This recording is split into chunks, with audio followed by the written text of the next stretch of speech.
So ayun nga, andito nga pala kami ngayon para nga pala ibigay yung mga invitation namin dahil nga kami may gaganaping BBS dito sa Barangay Amuntay. At maluluyo nga pala ang aming lalakbayin para nga pala mabigay yung mga invitation namin. Dahil nga pala dito sa Barangay Amuntay ay malalayo nga pala ang ikot ng mga bahay din. At ayun na nga at nagbahay-bahay na nga pala kami para nga pala mapadali at dahil nga pala napakainit nga pala. At yung iba nga pala namin kasama ay pinapunta namin dun sa malayo-layo at dito nga pala kami sa kabila para nga pala mas madali ang aming pagmimigay. At pabili mo nga pala namin dito ay napakapotik nga pala dahil nga pala ito mga nga pala. At nagkakantagbang pa nga kami at baka nga kami patapak pa sa putik. At bibigyan na nga pala namin ng mga invitation. Ito nga palang aming nakita.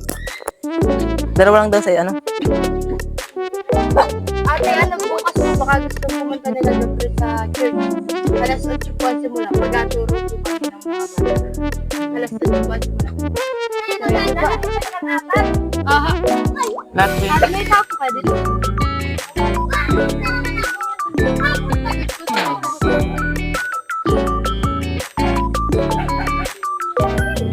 At ayun nga sa part nga dun ay napakarami nga pala itong bahay kaya may ang dami namin nabigay.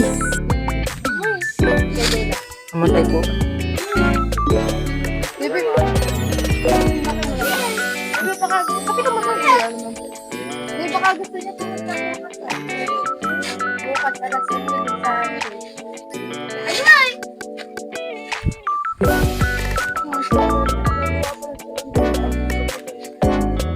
Kahit, bakit gusto kahit?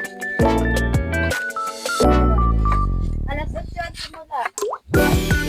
At ayun na nga, natapos na nga pala kami dun sa may dulo ay dito nga pala ako pinapunta ni Joy. Dahil nga may isa pa nga pala dun bata ay napakaputi ka palang dadaanan ko doon. At yun nga at may aso nga pala akong haharapin dyan. Kaya yan, panoorin nyo.